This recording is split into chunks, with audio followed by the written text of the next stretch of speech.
मेरे साथ मंच पर उपस्थित इस कार्यक्रम के आयोजक कपिल जी, राहुल जी हमारे साथ हैं और धर्मेंद्र जी, सभी का बहुत बहुत अभिनंदन। यहाँ पे हमारे बीच माताएं बहनें भी उपस्थित हैं।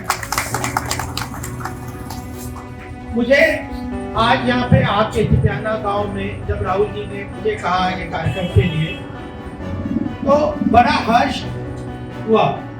और यहाँ राजकुमार जी से बातचीत पे पता चला कि एक स्कूल भी चलता है कपिल जी के और इनके परिवार के माध्यम से, और अब यह लाइब्रेरी का उद्घाटन यहाँ पे हो रहा है, पब्लिक लाइब्रेरी के लिए। साथियों, लाइब्रेरी का जीवन में बड़ा महत्व है। पढ़ाई का, शिक्षा का किसी भी व्यक्ति के जीवन में बहुत ही महत्व होता है।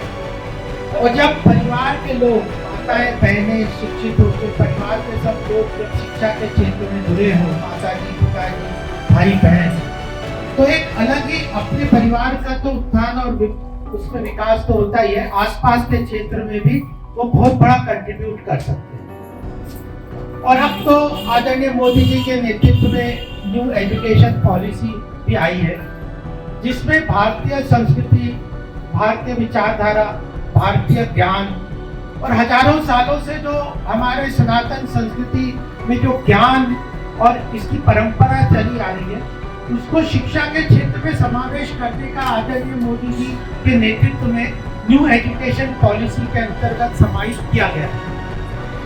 3 लैंग्वेज पॉलिसी भी लेके आए।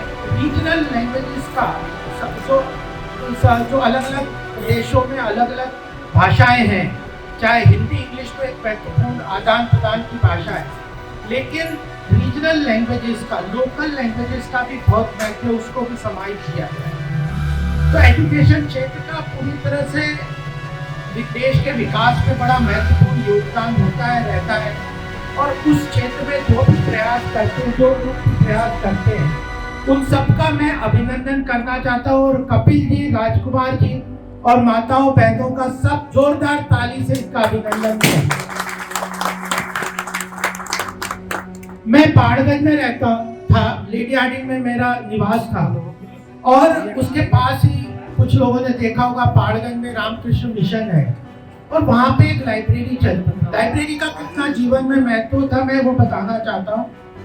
और हर आदमी सब तरह की पुस्तकें खरीद नहीं सकता। कितनी पुस्तकें खरीदेंगे, कहाँ से खरीदेंगे, कैसे मिलेगी, क्या पढ़ेंगे, कब पढ़ेंगे। एक शांत वातावरण होता, घर में टीवी चल रहा है, लोग खेलने के लिए दोस्त बुला रहे हैं, तो लाइब्रेरी का एक रीडिंग रूम का बड़ा महत्व होता है। रामकृष्ण मिशन का मेरे जीवन में बहुत ही, उस लाइब्रेरी का मैं सदस्य था। शाम को 1-1.5 घंटे उस लाइब्रेरी में जाते थे, और उस लाइब्रेरी के अंदर जो पुस्तकें हैं, उसको चाहे पूरी हम नहीं भी पढ़ सकते, उसको देख के जानकारी लेके विभिन्न विषयों को हमारे जीवन में उसका बहुत बड़ा योगदान है।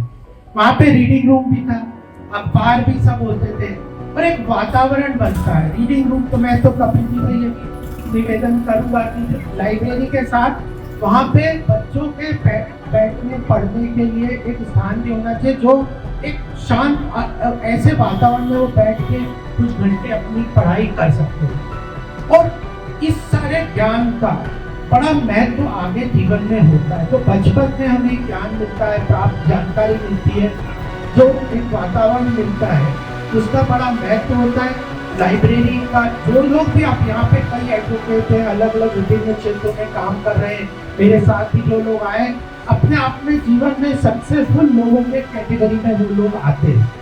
उनका सक्सेस का एक महत्वपूर्ण कारण है कि उन्होंने शिक्षा पे पूरा ध्यान दिया, शिक्षा पे ध्यान दिया, लेकिन उनके परिवार में ऐसा वातावरण मिला, ऐसा आपस में सामूहिक रूप से प्रयास हुआ कि उनको पढ़ाई में आगे प्रोत्साहित किया जाए। तो लाइब्रेरी, स्कूल, एजुकेशन, उसमें आने वाले समय में, भविष्य में किसी भी व्यक्ति का निर्माण में बहुत महत्वपूर्ण योगदान होता है। और मैं ये भी बताना चाहता हूँ आपके माध्यम से, क्योंकि विद्यार्थी जीवन में एक बड़ा महत्वपूर्ण होता है, उसको दिशा मिलनी चाहिए। कोई कह रहा है मैं डॉक्टर बनना चाहता हूँ, कोई सेना में भर्ती होना चाहता है, कोई आर्थिक क्षेत्र में काम करना चाहता है, इंडस्ट्री में काम करता है। कई बार वो सोचते हैं कि हम नौकरी, सरकारी नौकरी के पीछे भागे। तो आने वाले समय की परिस्थिति देश की क्या होगी, कैसे उस परिस्थिति में अपने जीवन को यापन करना, कैसे अपने जीवन को उसके साथ समावेश करना, फिर उस तरफ लक्ष्य पे बढ़ने के लिए अपने व्यक्तिगत लक्ष्य को उस लक्ष्य के साथ अलाइन करना और परिवार के जीवन को भी सब चीजों की जानकारी भी दी। तो मुझे लगता है ऐसा एक वातावरण इस क्षेत्र में या चिटियाना गांव में इस माध्यम से होगा। कई बार कोई भी जो कार्यक्रम होते हैं वो कार्यक्रम छोटे होते हैं, लेकिन उनके दूरगामी प्रभाव होते हैं। उस प्रभाव को हमें बढ़ाना चाहिए। आज ये लाइब्रेरी है, हम सब यहाँ पे जुड़े हुए हैं, 70-80 लोग यहाँ जुड़े हुए हैं, और भी लोग इस सारे प्रकल्प में कार्यक्रम में बच्चों के पेरेंट्स सब जुड़े होंगे।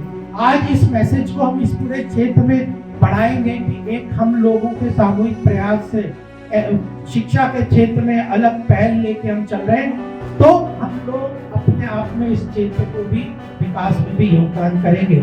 तो मुझे लगता है कि आप लोग इस संदेश को भी लेके जाएंगे, इस संदेश को फैलाएंगे, ऐसे प्रोजेक्ट्स को, ऐसे प्रकल्पों को प्रोत्साहित देंगे, अपने परिवार बच्चों को इसके साथ जोड़ेंगे और एक वातावरण क्रिएट करेंगे और एक मैसेज देंगे कि आज चिटियाना गांव में कपिल जी के प्रयास से, राहुल जी और आप सबके प्रयास से एक ऐसा प्रकल्प शुरू किया गया है तो जिसका एक देश के लिए बहुत दूरगामी परिणाम हो सकता है, होगा, और हम सब उस प्रकल्प पे जुड़े होंगे। तो आज का हमारा ये कार्यक्रम सफल होगा, सार्थक होगा। मैं आप सबका बहुत अभिनंदन करना चाहता हूँ कि आप सबने आके मुझे इस कार्यक्रम के लिए बुलाया, मुझे प्रोत्साहित किया, मुझे इसका सम्मान दिया। आप सबका बहुत बहुत अभिनंदन, बहुत बहुत शुभकामनाएं। मैं कपिल जी और उसकी पूरी टीम को और आप सबको चिटियाना के गाँव के सभी लोगों का आभार व्यक्त करता हूँ और अभिनंदन करता हूँ। इस प्रोजेक्ट को आगे लेके जाएंगे। आने वाले समय में विश्व भारत के तरफ देख रहा है। यह जो अमृत काल का 25 साल का जो पीरियड है, जब 2047 में भारत विश्व गुरु के स्थान पे बढ़ने के लिए आगे जा रहा है, उसके अंदर हम सबका सामूहिक प्रयास होना चाहिए, बढ़ना चाहिए, हमारा योगदान होना चाहिए। और उस योगदान में 2024 का इलेक्शन भी महत्वपूर्ण है। देखिए, शिक्षा, विकास, सेवा, ये सब काम महत्वपूर्ण है, लेकिन लीडरशिप का सही चयन भी उतना ही महत्वपूर्ण है। आज हमारे नेतृत्व में योगी जी हैं उत्तर प्रदेश में, 2017 से कैसा बदलाव आ गया। आज केंद्र में 2014 से मोदी जी हैं, तो पूरे देश में देश की राजनीति में, देश के विचारों में, देश की पहचान में, देश के स्वाभिमान में कैसा बदलाव हुआ। तो वैसा ही बदलाव में हम सबकी भागीदारी हो। 2024 का महत्वपूर्ण इलेक्शन है, उत्तर प्रदेश का पूरे देश की पूरी राजनीति, आर्थिक विकास में बहुत महत्वपूर्ण योगदान होने वाला है, बढ़ता जा रहा है। आज ही योगी जी का मैं स्टेटमेंट दे रहा हूँ, देख रहा था कि उत्तर प्रदेश पूरे देश की अर्थव्यवस्था को तेजी से आगे गति प्रदान करने के लिए पूरी तरह से तैयार है। तो उसी गति को प्रदान करने के लिए, उसी गति को आगे ले जाने के लिए गौतम बुद्ध नगर भी उसी प्रगति के साथ आगे बढ़ना चाहिए।